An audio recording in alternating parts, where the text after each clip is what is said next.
The Regional Psychosocial Support Forum was held recently in Johannesburg, co-hosted by the SADC, Repssi, UNICEF and the Nelson Mandela Children's Fund. The relevance of this gathering was demonstrated by the high caliber of the delegates attending the 3 days of discussions. This forum is very important because, as you know, as we have spoken earlier, there are quite a lot of children who are vulnerable in this country and in Africa in general because of the impact of HIV and AIDS. And these children, although they need material support such as health, education and food and shelter, but they need psychosocial support so that because they are affected mentally and emotionally. This meeting is a landmark for us.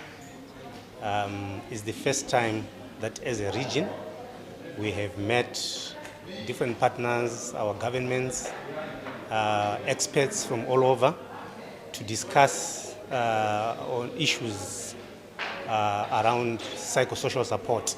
UNICEF has always recognized PSS as a crucial part of care and support, especially for children in vulnerable situations. Now, for us, what this means is that PSS is now recognized within the region as a critical part of, of models of intervention. And what I like is that PSS needs models of care that take care of, one's past and cultural, base, needs it with their current context in preparation for the future. UNICEF is particularly keen to see adolescent issues emerging so prominently in this agenda.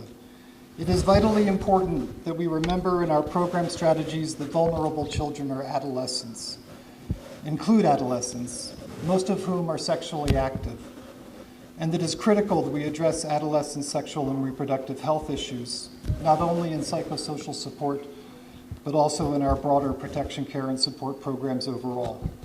On behalf of SADC Secretariat, I would like to express sincere gratitude to our partners and all those supporting many of our activities. Let me also assure you that SADC Secretariat considers partnerships with civil society organizations, academic and research institutions, and international cooperating partners as critical to realize the regional integration agenda. In fact, the special SADC program on OVC and Y was established with the support of Reps and other partners. Love, care and support, it's not a privilege, it is a right. And if they realize anyone who is interfering with that right, they need to express that and speak out. Love, care and support, it's a right. If my fellow beneficiaries were here with me today, they would agree with me that going into a mainstream school is not a walk into a path, but it is like being a small fish in a huge ocean. It began with people staring at us as if they never seen people like us in their lives. Secondly, our academic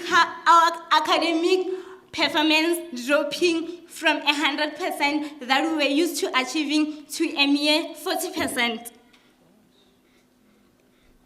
The problem was also when we had to go and get our food, since we had to stand in a queue. But believe you me, my fellow beneficiaries and I survived the challenges because we got support, which made us believe that light is seen at the end of the tunnel. We believe that children must have a voice in issues that are meant to change their lives, and they must have a say in decisions that are meant to help them. And also we recognize that it is now internationally recognized, in policies that children have a right to have a say in whatever, decisions are made about their lives. So for us, we also believe that, children are not adults, and they feel their space, they feel their challenges in a way that adults may not understand. Therefore, we need to listen, to hear from them what would work for them, and we should work together. Psychosocial is everything. It's what differentiates us from a piece of wood. It's everything. How you feel about what happens is everything. It's not just a procedure or a pill or a diagnosis. It's life. It's everything. It includes mental health. It includes well-being. It includes cognitive functioning, development, going to school and getting these achievements. It can be affected by psychosocial input, but it can be affected by other input, by food, by good schooling, by transport, by all sorts of things.